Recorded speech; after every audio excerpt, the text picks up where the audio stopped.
Morning. So, మన next chapter, next unit slope deflection method అండి. Slope deflection method before ఈ slope deflection method చెప్పుకునే ముందు మనకి ఒక ఫిక్స్డ్ బీమ్స్‌లో ఉన్నప్పుడు ఫిక్స్డ్ అండ్ మూమెంట్స్ ఎలా కాలిక్యులేట్ చేసామో అది ఒకసారి ఆ ప్రీవియస్ క్లాసెస్‌కి వెళ్తే మీకు ఆ నోటేషన్స్, ఆ ఫార్ములాస్ ఎలా వచ్చాయో కూడా మీకు తెలుస్తుంది. ఈ ఫార్ములాస్ ఎలా వచ్చాయి WL/A2, double AB²/L², WL²/12, M/4 ఇలాంటివన్నీ ఏ ఫార్ములాస్ అన్నీ ఎలా వచ్చాయో మనం ప్రీవియస్ క్లాస్‌లో మనం నోట్ చేసుకున్నాం. అయితే మనకి ఫిక్స్డ్ బీమ్స్‌కి ఈ స్లోప్ డిఫ్లెక్షన్ మెథడ్‌లో తేడా ఏంటంటే, మనకి ఫిక్స్డ్ బీమ్స్‌లో ఏంటంటే, మనకి బోత్ ఎండ్స్‌లో కూడా మనకు హాగింగ్ మూమెంట్స్ ఉంటాయి కాబట్టి, హాగింగ్ మూమెంట్స్ అని చెప్పేసి బోత్ సైడ్స్‌లో కూడా మనం 2 మైనస్‌లే తీసుకొని చేస్తాం. ఓకే.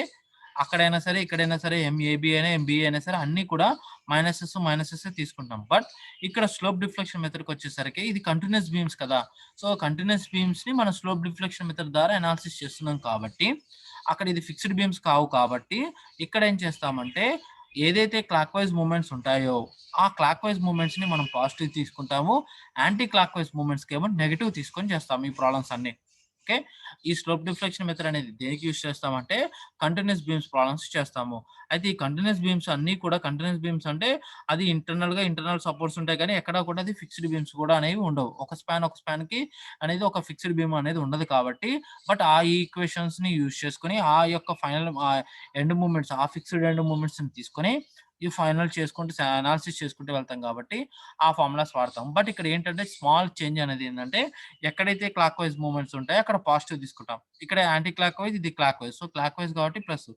క్లాక్ వైస్ ఉన్న దగ్గర అన్నిట్లలో ప్లస్ వస్తుంది. ఇక్కడ కూడా మనకేంటంటే మూవ్‌మెంట్ దగ్గర మాత్రం మనకి movement clockwise movement act అవుతాయి. మనకి ఆటోమేటిక్‌గా ఇక్కడ క్లాక్ వైస్ మూవ్‌మెంట్సే డెవలప్ అవుతాయి కాబట్టి ఇక్కడ ప్లస్సే వస్తుంది. ఇక్కడ ప్లస్సే వస్తుంది. అట్లా మీకు ఏదైనా సరే మూవ్‌మెంట్స్ ఉన్నప్పుడు మాత్రం ప్లసెస్ వస్తాయి. మిగతా అన్నీ కూడా మైనస్, ప్లస్, మైనస్, ప్లస్‌తో వస్తాయి.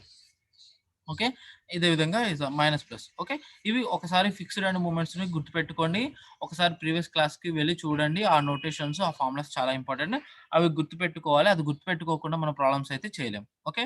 అదే విధంగా ఒకవేళ యాంగులర్ డిస్‌ప్లేస్‌మెంట్స్‌కైతే ఎలా చేస్తాం. ఓకే. యాంగులర్ డిస్‌ప్లేస్‌మెంట్స్‌కైతే మీకు సేమ్ కాన్సెప్ట్.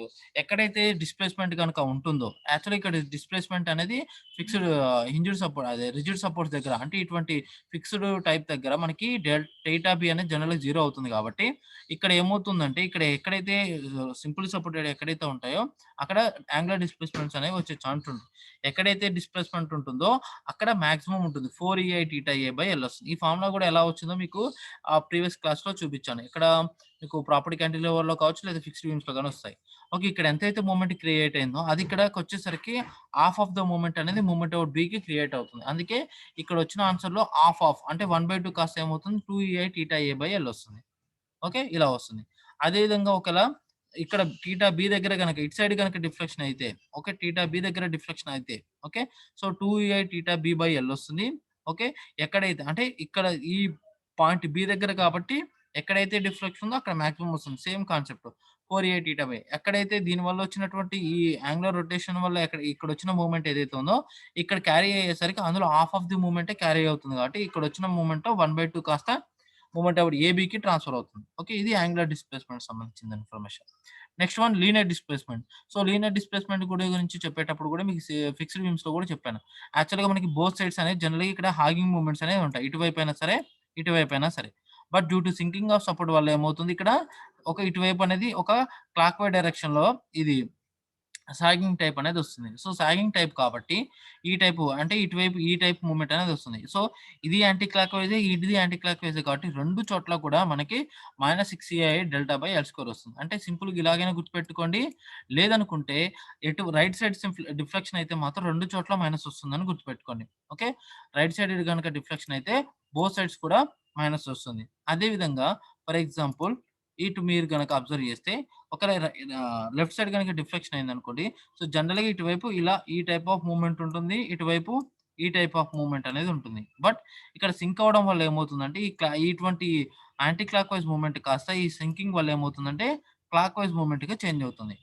ఇక్కడ క్లాక్ వైస్ అవుతుంది అండ్ ఇక్కడ క్లాక్ వైస్ అవుతుంది కాబట్టి 2 చోట్ల కూడా మనకి +6ei delta by L square, +6ei delta by L square వస్తుంది. ఎందుకంటే మనకి ఈ యొక్క స్లోప్ డిఫ్లెక్షన్ మెథడ్‌లో చూసేటప్పుడు ఎప్పుడైనా సరే క్లాక్ వైస్ మూవ్‌మెంట్స్ అన్నీ కూడా మనం ఏమని తీసుకుంటాం? పాజిటివ్ మూవ్‌మెంట్స్‌గా క్రియేట్ చేసి పాజిటివ్ మూమెంట్స్‌గా మనం కన్సిడర్ చేస్తాం. అందుకే మనకి ప్రతి చోట కూడా మనకి పాజిటివ్ మూమెంట్స్ అనేవి వస్తాయి. ఓకే. సో, వన్స్ అవి వచ్చిన తర్వాత సో, మనకి ఫిక్స్డ్ మూమెంట్స్ తీసుకున్నాం. ఓకే. ఇగో ఇక్కడ ఫిక్స్డ్ మూమెంట్స్ ఎంఏబీ, ఎంబార్ ఏబీలు అన్నీ గుర్తుపెట్టుకోండి. ఎంబార్ ఏబీలు, ఎంబార్ బిఏలు ఇవన్నీ ఫిక్స్డ్ ఎండ్ మూమెంట్స్. మనకు కావాల్సినవి ఫైనల్ మూమెంట్స్ కావాలి. మనం ఏం చేస్తున్నాం ఈ స్లోప్ డిఫ్లెక్షన్ మెథడ్‌లో ఏం చేస్తున్నాం అంటే ప్రతి స్పాన్ కూడా ఒక ఫిక్స్డ్ బీమ్‌గా అనుకోని చెప్పి ఆ యొక్క ఫిక్స్డ్ ఎండ్ మూమెంట్స్ తీసుకుంటాం. బట్ స్పాన్ అనేది ఏంటి అది కంటిన్యూయస్ బీమ్ కాబట్టి సో, ఫైనల్‌గా వచ్చేసరికి మనకి ఫైనల్ మూమెంట్స్ కావాలి కాబట్టి ఆ ఈక్వేషన్స్ ఆ ఫిక్స్డ్ ఎండ్ మూమెంట్స్‌ని తీసుకుంటాము. ప్లస్ ఏమైనా డిస్ప్లేస్‌మెంట్ అవుతే ఆ యాంగులర్ డిస్ప్లేస్‌మెంట్ గనుక ఉంటే యాంగులర్ డిస్ప్లేస్‌మెంట్స్ ఈక్వేషన్స్‌ని వాడతాము. అండ్ ఒకవేళ లీనియర్ డిస్ప్లేస్‌మెంట్ ఉంటే ఆ లీనియర్ డిస్ప్లేస్‌మెంట్ కూడా వాడుకొని సో, టోటల్‌గా ఇవన్నిటిని కూడా యాడ్ చేస్తే మనకి ఫైనల్ ఈక్వేషన్ వస్తుంది. ఎలా వచ్చిందో చూడండి. So, final moment at AB. Suppose for example span AB అనుకోండి. ఓకే. ఇక్కడ ఈ స్లోప్ డిఫ్లెక్షన్ ఈక్వేషన్ అనేది ఫర్ ఎగ్జాంపుల్ బోత్ సైడ్స్ కూడా ఒకవేళ ఫిక్స్డ్ సపోర్ట్ గనుక ఉన్నా, ఒకవేళ ఇంటర్మీడియేట్ సపోర్ట్స్ కూడా మనం ఫిక్స్డ్ సపోర్ట్స్‌గా అనుకుంటాము. ఎండ్ సపోర్ట్స్ గనక ఫిక్స్డ్‌గా ఉంటే ఫిక్స్డ్. ఓకే. ఇంటర్మీడియేట్స్ గనక సపోర్ట్స్ గనక ఒక సింప్లీ సపోర్టెడ్ గనక ఉన్నాయి. ఇంటర్మీడియేట్ సపోర్ట్స్ అన్నిటిని కూడా మనం ఫిక్స్డ్ బీమ్స్ గానే అనుకుంటాం. ఇలా ఏ సైడ్ ఫిక్స్డ్‌గా ఉండి, బి సైడ్ ఫిక్స్డ్‌గా ఉంటే ఫార్ములా ఇదండి. సో, ఎంఏబీకి అయితే ఎం బార్ ఏబీ ప్లస్ 4ఈఐ theta A by L plus 2ఈఐ theta B by L minus 6ఈఐ into delta by L square. So, దీన్ని ఇంకా కామన్‌గా సింప్లిఫికేషన్ కూడా చేస్తారు. ఇక్కడ అన్నిట్లలో ఈఐ బై ఎల్ గానే కామన్‌గా చేస్తారు. అట్లా కూడా చేస్తారు. ఓకే. మనం బేసిక్ ఈక్వేషన్ గుర్తుపెట్టుకోవడానికి చెప్తున్నాను. ఇందాక పైన ఫస్ట్ చెప్పుకున్నటువంటి ఫిక్స్డ్ మూమెంట్స్ ప్లస్ ఏవైనా రొటేషన్ గనుక ఉంటే ఆ రొటేషన్ ప్లస్ ఇంకా మూమెంట్ అబౌట్ బి పాయింట్ యొక్క rotation minus 6 into delta by L square. Okay. Deflection గనుక ఇస్తే 0. ఓకే. అంటే ఇస్తే ఏదైనా ఇస్తే దాన్ని సబ్స్టిట్యూట్ చేస్తాం. ఏమి లేకపోతే ఇక్కడ 0 అయిపోతుంది. ఫైనల్‌గా ఈ ఈక్వేషన్ మాత్రమే ఉంటుంది. అది ఎంఏబీకి అయితే. అదే ఎంబీఏకి అయితే అంటే బి టు ఏ అయితే సో, ఇది బి టు ఏకి అయితే సో, బి టు ఏ అంటే ఎంఏబీ అంటే ఇక్కడున్న బెండింగ్ మూవ్‌మెంట్‌కి ఫైండ్ ఔట్ చేయడానికేమో ఈ ఫార్ములా. ఇక్కడ బెండింగ్ మూవ్‌మెంట్ ఫైండ్ ఔట్ చేయడానికి అయితేనేమో ఈ formula. So, MBA. So, M bar BA plus 2ఏఐ తీటా బై ఎల్. సో, 4ఏఐ తీటా బి. సో, ఎక్కడైతే అంటున్నామో తీటా బి అని వచ్చినప్పుడు బి టు ఏ అన్నప్పుడు అక్కడ మీకు 4 ఉంటుంది. ఎక్కడైతే ఇక్కడ కూడా చూడండి. ఎంఏబి అన్నప్పుడు ఏ దగ్గర మనకి మాక్సిమం ఉంటుంది. బి దగ్గర మినిమమ్ ఉంటుంది. సో, ఇలా ఈక్వేషన్ చాలా ఈజీగా గుర్తుపెట్టుకోవడానికి చెప్తున్నాను. So, M bar BA plus 2ఏఐ తీటా బై ఎల్ ప్లస్ 4ఏఐ theta B by L minus 6ఏఐ into delta by L square. ఇది ఒకవేళ బోత్ ఎండ్స్ కూడా మనకి ఫిక్స్డ్ ఎండ్ అయితే మాత్రం ఈ ఫార్ములా. అలా కాకుండా ఇలా చూడండి. ఫర్ ఎగ్జాంపుల్ ఈ కంటిన్యూయస్ స్పాన్ తీసుకున్న సీఏబీ అనేది గనక కన్సిడర్ చేస్తే ఏ టు బి. సో, ఇటు నుంచి ఇటువైపు ఈ ఇంటర్మీడియేట్ సపోర్ట్ ఫిక్స్‌డే. బట్ ఔటర్ ఎండ్‌కొచ్చేసరికి ఏమవుతుంది? సింప్లీ సపోర్టెడ్ ఎండ్ అయితుంది. సో, ఒక సైడ్ ఫిక్స్‌డ్‌గా ఉండి ఇంకో సైడ్ సింప్లీ సపోర్టెడ్ ఎండ్ గనక ఉంటే అప్పుడు ఎలా చేయాలో చూద్దాం. ఓకే. ఇక దీన్నే ఈ ఈక్వేషన్ ఇందాక చెప్పా గదా! ఎం బార్ ఏబీని దీన్ని అన్నిట్లలో కూడా 2ఏఐ/ఎల్ కామన్ తీస్తే 2 theta A plus theta B minus 3 delta by ఇలా కూడా చేయొచ్చు. అంటే మనం ఈ ఈక్వేషన్ వాడుకోవచ్చు. లేదా ఈ ఈక్వేషన్ ఇక్కడ కామన్ తీసేసాను. ఓకే. ఇప్పుడు గనక ఒకేళ ఒకేళ ఒక సైడ్ ఫిక్స్‌డ్‌గా ఉండి అంటే ఇంటర్మీడియేట్‌గా ఉన్నప్పుడు ఫిక్స్‌డ్‌గా అని అనుకుంటాము. ఒకవైపు ఫిక్స్‌డ్‌గా ఉండి ఒకవైపు సింప్లీ సపోర్టెడ్ ఉంటే ఏమవుతుంది అంటే ఎలా చేస్తామంటే ఈ సింప్లీ సపోర్టెడ్ ఎండ్ దగ్గర ఎప్పుడైనా సరే ఫైనల్ బెండింగ్ మూవ్‌మెంట్ ఎప్పుడైనా 0 అవుతుంది కాబట్టి ఎంబీఏ 0 అయిపోతుంది. ఓకే. ఎంబీఏ అనేది 0 అయిపోతుంది. సో, ఇక్కడ ఏమి బెండింగ్ మూవ్‌మెంట్ అనేది ఉండదు. సో, ఎంబీఏ 0 అయిపోతుంది. ఎంఏబీకి మాత్రం ఫార్ములా ఏమవుతుందంటే, సేమ్ ఇదే ఫార్ములా లాగే ఉంటుంది. ఎం బార్ ఏబీ లాగే ఉండి, ఎం బార్ ఏబీఏ ఉంటుంది. మైనస్, మైనస్ ఇక్కడున్న ఎంబీఏ బార్ బై 2 కూడా వచ్చేస్తుంది. ఓకే. ఎంఏబీ ఏబీగానే ఉంటుంది. వచ్చేసి ఇటు నుంచి ఉన్నటువంటి మూవ్‌మెంట్ ఏదైతే ఉంటుందో ఫి ఫైన ఫి ఫిక్స్డ్ ఎండ్ మూవ్‌మెంట్స్ ఫార్ములా ఏదైతే ఉంటుందో, అక్కడ మైనస్ వచ్చేసి ఎం బార్ బీఏ బై 2 అనే ఫార్ములా వస్తుంది అడిషనల్‌గా. ఓకే. వచ్చేస్తుంది. ప్లస్ సేమ్ ఇంక మిగతాదంతా సేమ్ అండి. మీకు క్లియర్‌గా దీన్ని ఈ ఈక్వేషన్‌ని ఇంకా సింప్లిఫై చేసుకుంటే ఇలా వస్తున్నాడు. ఓకే. ఎంఆర్‌ఏబీ యాస్టీస్‌గానే ఒకవేళ అర్థం కాకపోతే ఈ ఫార్ములా గుర్తుపెట్టుకోవడం కష్టం ఉందనుకుంటే ఇదే ఫార్ములా చూడండి. సో, ఎంఆర్‌ఏబీ అంటే ఎంఆర్‌ఏబీయే ఉంటుంది. అడిషనల్‌గా దీంతో పాటు ఈ ఈక్వేషన్‌తో పాటు సేమ్ ఇలాగే ఉంటుందండి యాస్టీస్‌గా. ఎంఆర్‌ఏబీ అలాగే ఉండేసి ఇక్కడున్న బిఏ ఏముంటుందో ఫైనల్ ఎండ్ మూవ్‌మెంట్ ఉంటుందో అది మైనస్ ఎంబీఏ బై 2 అనేది వస్తుంది. ప్లస్ ఇక్కడ తీటా ఏ అనేది తీటా ఏగా ఉంటుంది కాబట్టి సో, తీటా ఏ అనేది యాస్టీస్‌గా అలాగే ఉంటుంది. ఓకే. తీటా ఏ అనేది అలాగే ఉంటుంది. సో, తీటా బి అనేది మనకి సో, తీటా ఏ 0 అయిపోతుంది కాబట్టి సో, తీటా ఏ అనేది తీటా ఏ ఇంటర్మీడియేట్ సపోర్ట్‌గా theta A is not equal to 0. So, theta ఏగా ఉంటుంది. సో, దీన్ని ఇంకా సింప్లిఫికేషన్ చేసుకుంటూ వెళ్తే తీటా బి అనేది ఫైనల్‌గా 0 అయిపోతుంది. సో, తీటా బి అనేది మనకి రాదు. సో, ఫైనల్‌గా సబ్స్టిట్యూట్ చేస్తే డెల్టా బై ఎల్ అనేది వస్తుంది. ఓకే. ఇలా సబ్స్టిట్యూట్ చేయొచ్చు. Okay. This is about one side గనక ఆహ్, సింప్లీ సపోర్ట్ ఎండ్ గనక ఉంటే ఫార్ములా ఈ విధంగా మారుతుంది. అక్కడ ఎక్కడైతే సింప్లీ సపోర్ట్ ఎండ్ అన్నారో అక్కడ తీటా బి అనేది రాదు. ఇంక డైరెక్ట్‌గా తీటా ఏ ఒకటి వస్తుంది. మైనస్ డెల్టా బై ఎల్ అనేది వస్తుంది. ఓకే. ఇలా ఉంటుంది.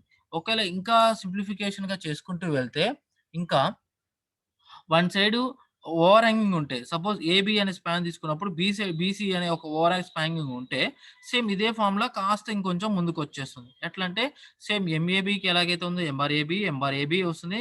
మైనస్, మైనస్ ఇక్కడ ఎంబార్ బిఏ అయితే కాస్త ఎంబీ బార్ అవుతుంది. ఎట్లా అంటే ఆ ఎంబీ బార్ కూడా ఏమొస్తుందంటే ఈ యొక్క బీసీ యొక్క మూవ్‌మెంట్ ప్లస్ బిఏ అంటే ఇంతకు ముందు ఉన్నటువంటి ఒకటే మూవ్‌మెంట్ ఉంది. బిఏ మూవ్‌మెంట్ ఒకటుంది కాబట్టి బిఏ మూవ్‌మెంట్ వస్తుంది. ఇప్పుడు దీంతో పాటు ఏమొస్తుంది? ఈ బీఏ మూవ్‌మెంట్‌తో పాటు బీసీ మూవ్‌మెంట్ కూడా వచ్చింది కాబట్టి, సో, ఎంబీఏ ప్లస్ ఎంబీసీ అనేది వస్తుంది. సో, మైనస్, మైనస్ యాజ్ ఉంటుంది. సో, ఈ రెండిటిని యాడ్ చేస్తే వచ్చిన ఫైనల్‌గా ఎంబీ అని నోట్ చేస్తుంటారు. So, MB bar by 2. So, same formula 3a/l plus theta A minus delta by L. So, ఇలా చేసుకుంటూ రావచ్చు. ఓకే. ఈ ఈ 3 ఈక్వేషన్స్ ఇంపార్టెంట్ అండి. ఇవి బాగా గుర్తుపెట్టుకొని స్క్రీన్ షాట్ తీసుకోండి ఇంతవరకు. ఓకే. ఈ 2 ఫార్ములాస్ ఇంపార్టెంటు. లేదనుకుంటే ఈ పైన ఉన్నటువంటి ఈ ఫార్ములాస్ అనేవి వాడుకోండి.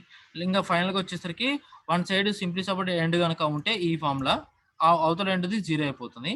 అదే ఒక సైడ్ ఒకవేళ ఓవర్ హ్యాంగింగ్ గనక ఉంటే, ఆ ఓవర్ హ్యాంగింగ్ పోర్షన్ యొక్క మూవ్‌మెంట్ కూడా దీనికి యాడ్ అవుతుంది. ఇంతకుముందు మామూలుగా లేనప్పుడైతే. ఓకే. సో, ఆ ఈక్వేషన్ వస్తుంది. సో, ఈ 3 ఈక్వేషన్స్ బాగా గుర్తుపెట్టుకోండి. సో, వన్స్ ఈ ఈక్వేషన్స్ గుర్తుపెట్టుకుంటే మనం ఎన్ని ప్రాబ్లమ్స్ అయినా చేయొచ్చు. సో, ఈ ప్రాబ్లమ్స్ చేయడానికి జనరల్‌గా ఒక సింపుల్ ప్రాసెస్ అనేది ఉంటుందండి. ఆ ప్రాసెస్ ఏంటంటే ఫస్ట్ క్లియర్‌గా చెప్పట్లేదు. కొంచెం నార్మల్ చెప్పేస్తున్నాను. ఫస్ట్ ఏం చేయాలంటే ఫిక్స్డ్ ఎండ్ మూమెంట్స్ కాలిక్యులేట్ చేయాలి. అంటే అది ఇండివిడ్యుయల్‌గా ఒక్కొక్క స్పాన్‌ని ఫిక్స్డ్ బీమ్స్ కనుక్కొని ఆ ఫిక్స్డ్ ఎండ్ మూమెంట్స్ కాలిక్యులేట్ చేస్తాం. Once fixed end moments calculate చేసిన తర్వాత ఒకసారి బౌండరీ కండిషన్స్ అప్లై చేద్దాం. అంటే బౌండరీ కండిషన్స్ అంటే సపోజ్ ఇది ఫిక్స్డ్ సపోర్ట్ అనుకోండి. ఫిక్స్డ్ సపోర్ట్ అయితే ఇక్కడ తీటా ఏ 0 ఉంటుంది. డెల్టా ఈజ్ ఈక్వల్ 0 అవుతుంది. ఎందుకంటే ఇక్కడ రొటేషన్ జరగదు అండ్ సింకింగు జరగదు. అదే విధంగా ఇక్కడైనా సరే. సో, తీటా బి 0 ఉంటుంది. డిఫ్లెక్షన్ 0 అవుతుంది. ఒకేళ సింకింగ్ అని అన్నాడనుకోండి ప్రాబ్లమ్‌లో, సింకింగ్ అన్నాడనుకోండి. సో, సింకింగ్ అన్నప్పుడు ఇటువైపు యాస్టిక్ 0 జీరోస్ అవుతాయి. ఇక్కడ సేమ్ తీటా బి అనేది మాత్రం 0 అవుతుంది. బట్ ఇక్కడ డిఫ్లెక్షన్ అనేది ఎంతో కొంత ఉంది కాబట్టి ఇక్కడ డిఫ్లెక్షన్ అనేది నాట్ ఈక్వల్ టు 0 అవుతుంది. అదే ఒకవేళ ఇంటర్మీడియేట్ సపోర్ట్ అనుకోండి. ఇంటర్మీడియేట్ సపోర్ట్ అయితే so, intermediate support theta B కూడా నాట్ ఈక్వల్ టు 0 అవుతుంది. సో, తీటా ఏ 0 అవుతుంది. తీటా సి 0 అవుతుంది. ఎందుకంటే ఇక్కడ రొటేషన్ అనేది angular displacement at fixed ends దగ్గర జనరల్‌గా ఉండదు. ఓకే. యాంగులర్ డిస్ప్లేస్‌మెంట్ సపోర్ట్ దగ్గర ఉండదు. ఓకే. తీటా ఏ 0, తీటా సి అనేది 0 ఉంటుంది.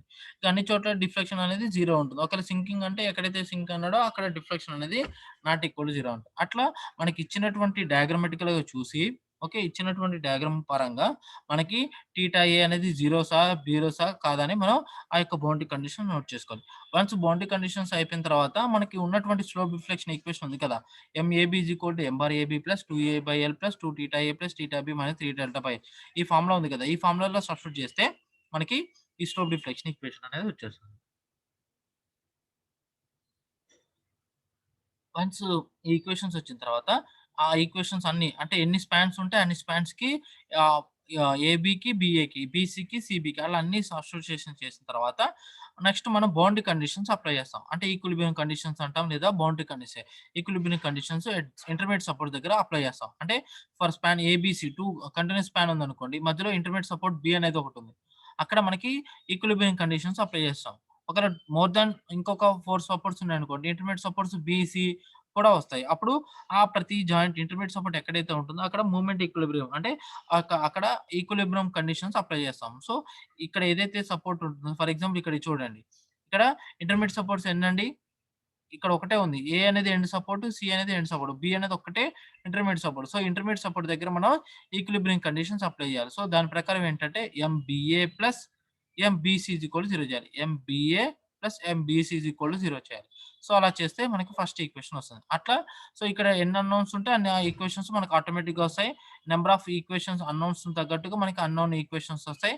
ఈ రెంటిని సాల్వ్ చేస్తాం. సో, నేను ప్రెజెంట్‌గా ఓన్లీ బీమ్స్‌కే చెప్తున్నాను. ఫ్రేమ్స్ గురించి తర్వాత చూద్దాం.